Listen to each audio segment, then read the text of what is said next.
In the next 20 minutes, I will be talking about developing a data infrastructure for bespoke demographic analysis. And yeah, well, let's get started. So I'm going to introduce you to something called the LCRs, or the linked consumer registers. So first we'll talk to you about what is this. Then this is a big data resource, so I'm going to talk a little bit about how these data have been linked. The coverage of these data, how representative are they, how do they look like, extension work, as well as draw some final conclusions. Now this seems all a bit abstract, I suppose, but let's get into it. So I want to talk to you about something called the linked consumer registers. Linked consumer registers is a large data set about the UK population, and actually it's not completely new, and I suspect some members in the audience may have already heard of it in previous talks or previous have read about it elsewhere. But we all know the linked consumer registers have been around, but we all know that sequels are always better than the original. So I'm going to talk about something called the linked consumer registers version 2, if you may. And what then is, or what are these linked consumer registers? Well, what we've been trying to do for the past year is actually create a UK-wide population data set dating back as early as 1997 up until Q4 of 2020.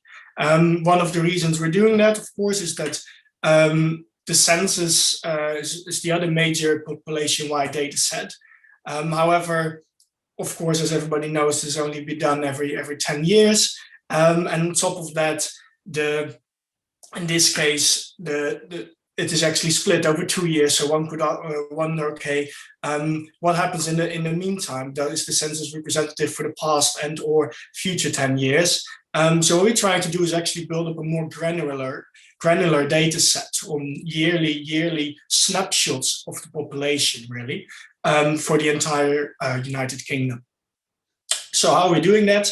Well, we have a few data sources. The first one is the UK public version of the Electoral. So in the process of registering to vote, you can, everybody in the UK really can register on the Electoral. You can then opt out whether you want to be on the public version or you don't want your name to be on there.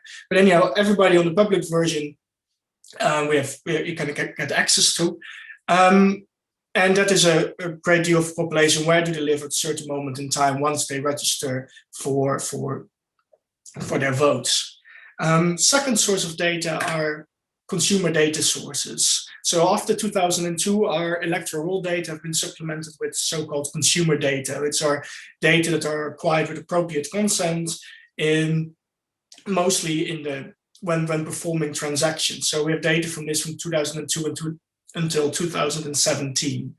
And 2002 is actually the year when it started, is also when the public version of the Electoral had an opt-out class, so people could actually say, okay, I don't want to be on the public version anymore, so there was less people being registered on it, so they tried to supplement it with additional data sources.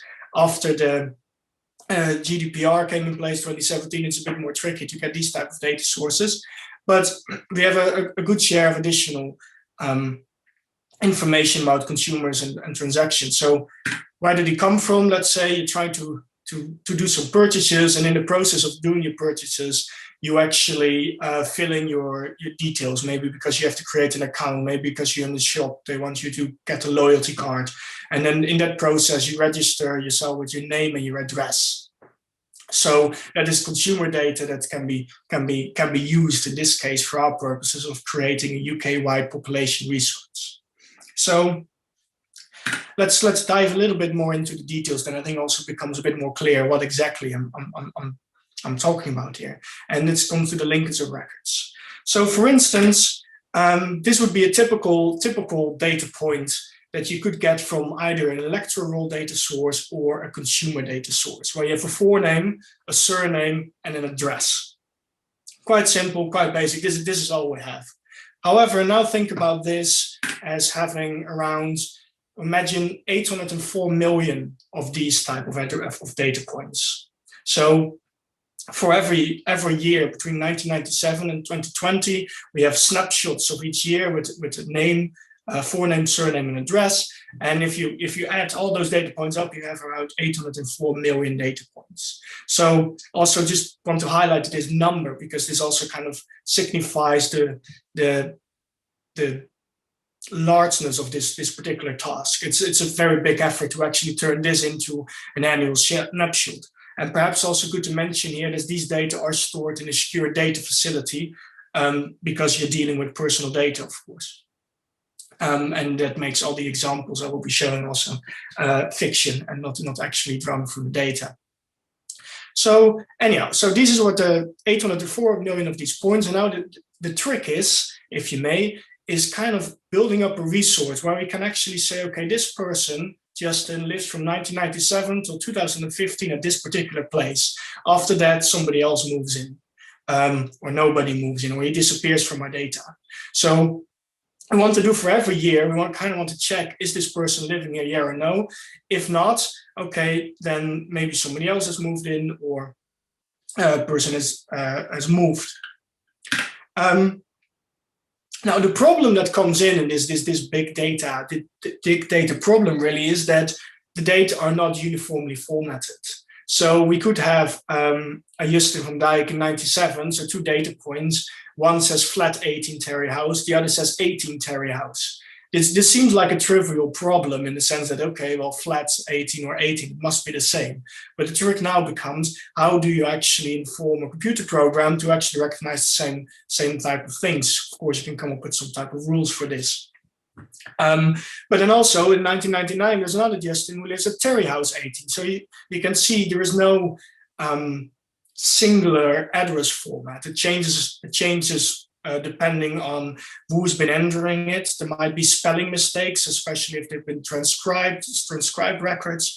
And there are different ways to format and structure an address. And because of that, for 804 million data points, it becomes actually quite difficult to say, okay, how can we now reconcile these points? So what we did is we turned to an address base, an address spine. So this is a snapshot of address base premium, really. What we try to do is assign all persons to a particular location in space. So for what we did is for year-to-year linkage, we kind of want to say, okay, we have 18 Terry house, we have flat 18. We're going to try to find, through a process of what we use with fuzzy matching and other heuristics, to actually link it to one particular address. So what we did is we acquired 2 address databases. One is called Address Base Premium, which is Ordnance Survey's flagship product, and the other one is the postcode address file, which has been maintained by Royal Mail. And that contains, in theory, there are mistakes in there, but in theory it contains, it's the best database available of all addresses in the UK, which are also geolocated. So what we then done is say, okay, instead of matching all these 804 million points for over all of these different years to these different address bases through this fuzzy matching, we actually took all the unique addresses and then tried to link them to unique address points in either 2 of the address spines. So that leads us to around 86 million raw addresses, which is so. These are all the unique addresses found amongst the 804 million data points we had. And then we managed to link that to a unique number of 36 million address records in one of the address databases. So now all of a sudden, all 804 million points have one reference point. And it brings us actually to the next step in a data reconciliation. So for instance, if we have this, we have an address A1000, we got Justin living there with domicile, and we can actually see we have a data point for Justin in 2017, 2018, and 2020, and domicile lives there in 2016, 2018, and 2020, 2019, 2020. So the first thing we started to do is like, okay, it makes sense to actually say if a person appears at an address, disappears, but at a later point in time reappears again, we can actually fill in the gaps for those data because it's reasonable to assume that the person actually had a continuous time of living there. Of course, there will be cases in which it's not the case. There might be students temporarily moving home, depending on when your data have been captured. But for the majority of the population, well, it's safe to say, okay, we can extend the time series as such and kind of fill in the gaps, tick the boxes, say, okay, if the person was there at that time, we can, with a reasonable assumption, would be to say, you know what, we impute that this person has been there all along throughout time. Similarly, also names have been spelled differently. For instance, maybe somebody just uses his or her initials. So you got a Tian Lan and a T Lam, and they're living at the same address, but at different time periods. So that's another step into try to reconcile these likely duplicates. It's all about reconciling this database in the most likely snapshot of the population. So here we would say, okay, surname is the same, the first name has the same initials, so, and the two records are sequentially in time. So probably we can just delete the lower record and actually say that Tianlan lived there from 2016 to 2020. And then next step on reconciliation of these type of data is, well, but what if, and this also happens if we have a Paul Longley and a James Cheshire living at a certain address, and in the same postcode, there's a PA Longley and a James Cheshire. So we fill in the gaps uniquely, but at the same time, how likely is it that two households with the exact same composition are living in the same postcode? Actually, it's very, very unlikely. The combination of two people actually becomes almost a unique fingerprint. If you think about it, I do not know the exact numbers, but the name John Smith is the most common in the UK, and then the most common female name would be Margaret Smith. But the combination of a John and Margaret Smith from the thousands of thousands already is being brought back to hundreds. If you then consider that at the postcode level, the chances are very, very slim that these people are not the same.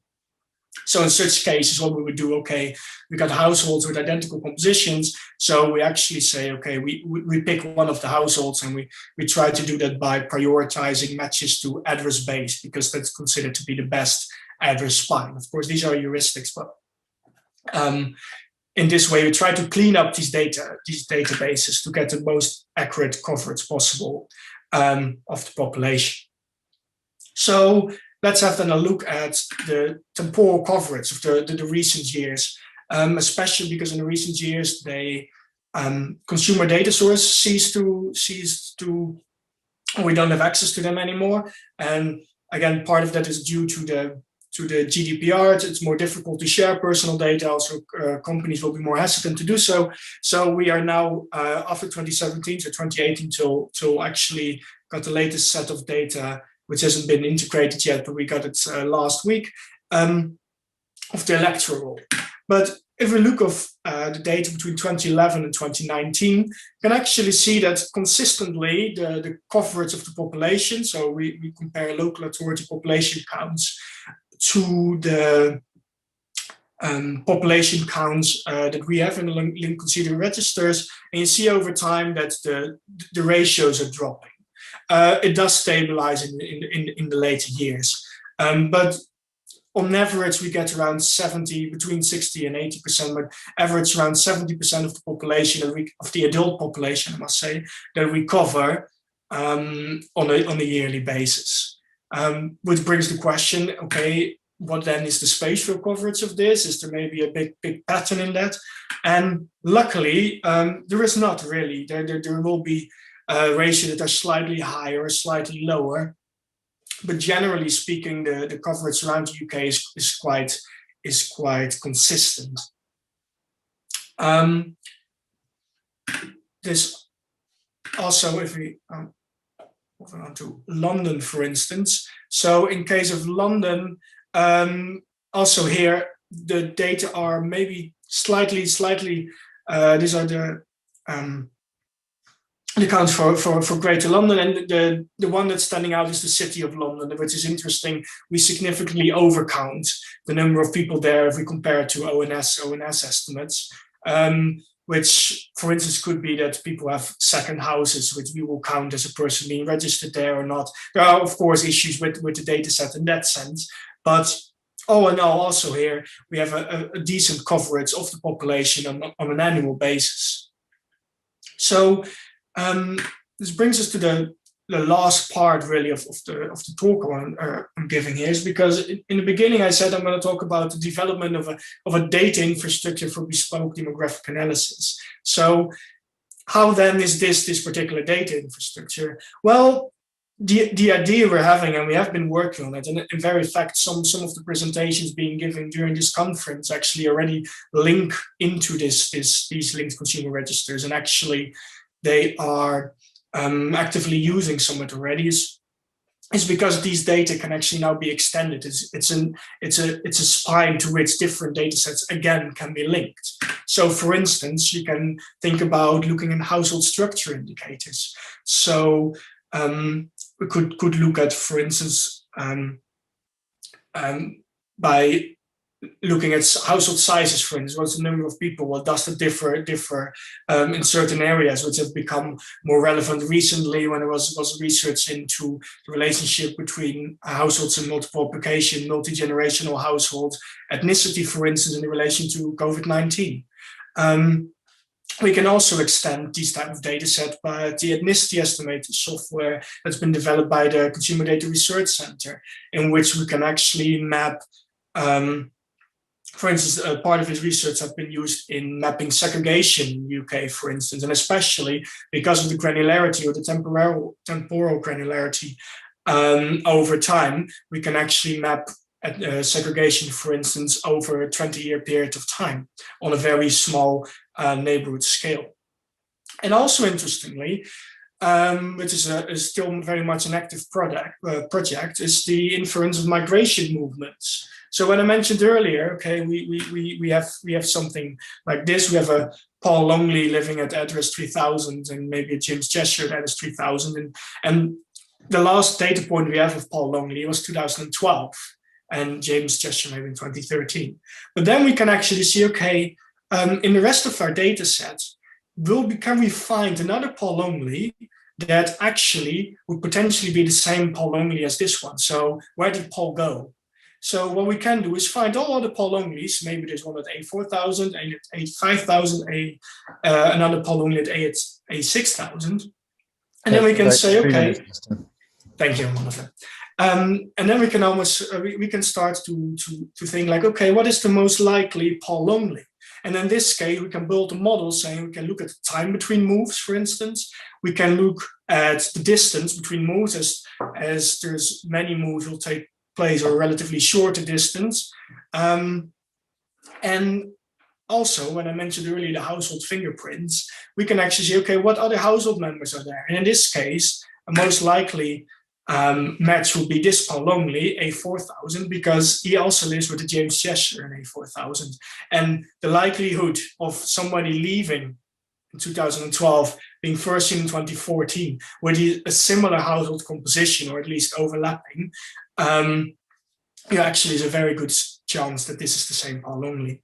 And with this, you can make these type of maps where you can actually analyze moves, for instance, at a very, very granular level, using the linked consumer registers. And in this sense, the LCRs are at the core of a data infrastructure that's currently being extended further. Some other more examples, just to round off the presentation, since I'm almost out of time. We've also done a project where we look at intergenerational population change, where we kind of match up people based on their surnames, and we created a website for that, which actually presented 2 years ago, or the first version 2 years ago in GISRUK, where we can actually look at the family name distributions over time and how family names are spatially concentrated, and how that gives a proxy of intergenerational population change, for instance. Others, in a session being held now, we can look at social spatial mobility, where we can look at using these migration data to actually look at the small area characterization of origins and destination of residential moves. So if people move within an area, so there's a nice example of when people moving into London, they tend to move to an area with a lower IMD score, so the index of multiple deprivation, or so that means an area that's worse off than people that are moving out of London, which kind of signals the idea of maybe an escalator region. But you can pick up these patterns, highly granular patterns, by linking these data sets to other types of open data sets and small area data sets. And for instance, in the last example here is something to link it to Zoopla WhenFresh data, when the current project is looking at housing careers. How do people move to the housing, the rental and/or property market by using these registers and the extension of the migration model in this sense, to get a bit of an idea about what's happening in the rental market. So all in all, the linked consumer registers version 2 is very much the core of a big UK-wide population snapshot, which we continuously try to improve to get a very high temporal and granular idea of the UK population over the past more than 20 years. And with that, thank you. Any questions, of course?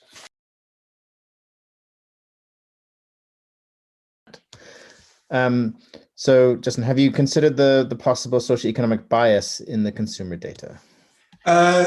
Yes, no, there is definitely some socioeconomic bias, and people who register on the electoral roll in that sense, and there are differences. And what we try to do is actually match the results as good as we can with ONS data sets to actually see, okay, how well are our data represented. Of course, we will be missing out some of this, and I don't want to step on Jacob's toes, but there are other ideas of actually seeing, okay, can we somehow model or infer some of these additional records that are from groups that might be not in here. That being said, currently and that is of course a downside or limitation of the data set. The upside, of course, is that this is, I think, currently the largest data set is available for this type of analysis at this level.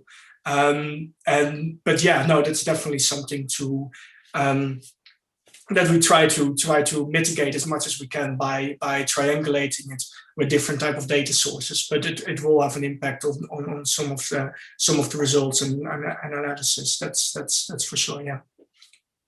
Thank you, Justin. There's another question. This one's in the Q&A from Angela, asking, how are you handling issues of representativeness and bias? For example, some types of people, like those with unusual names, large families with lots of names, tend to be more confidently linked. Yes, that is true. So it depends a bit on what we're doing. So, for instance, a good example might be with the migration model, and especially in that case, it is very much a model of migration. It's well, what we've done is initially we try to match the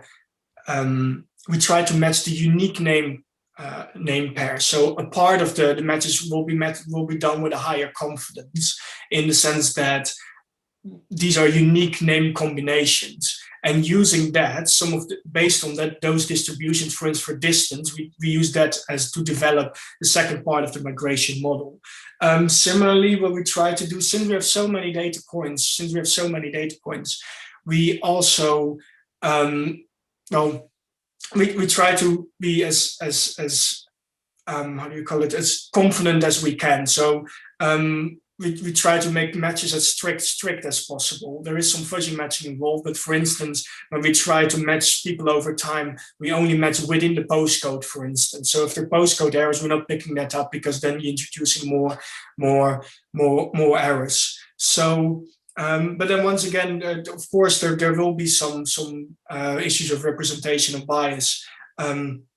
I do maintain the point, though, that since it's such a large data set, it is one of the better ones available at this one. And especially if we aggregate the data to an output area type of measure, when we have compared it to other data sets, for instance, with ONS, we get nice overlaps in terms of counts and people. Thank you, Justin. There's a question from Fiona. Is there an option to consider movement to care homes or other institutions? Okay. So this is actually one of the issues we have in that sense, because we do not have data on people who have deceased or people moved to care. We actually try to at some point acquire some of the data, but it's quite difficult, because that would actually help us a lot, because then we know when to stop a certain time series if we can't pick them up having moved, or for instance. So that is definitely something to consider, but it's quite difficult to actually get access to those type of data.